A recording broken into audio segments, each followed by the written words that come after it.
Giovedì 30 giugno, Santi Primi Martiri. È il 181esimo giorno dall'inizio dell'anno, ne mancano 184 al termine. Il sole sorge alle 5:25 e tramonta alle 21:03. La luna sorge alle 6:11 e tramonta alle 22:27.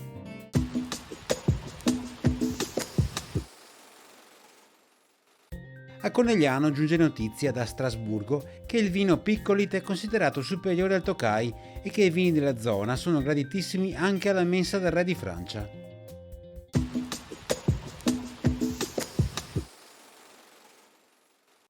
Le previsioni per domani: tempo variabile a tratti instabile, con cielo in pianura da sereno o poco nuvoloso a temporaneamente nuvoloso sulle zone interne, per sviluppo di locali addensamenti cumuliformi a partire dalle ore centrali. Sulle zone montane nuvolosità irregolare a tratti consistente, alternata a schiarite. Dalle ore centrali saranno probabili precipitazioni sparse sulle zone montane, locali sulle pianure interne. Saranno probabili locali rovesci e temporali. Temperature minime senza notevoli variazioni o in locale aumento sulla pianura meridionale, massime in lieve calo.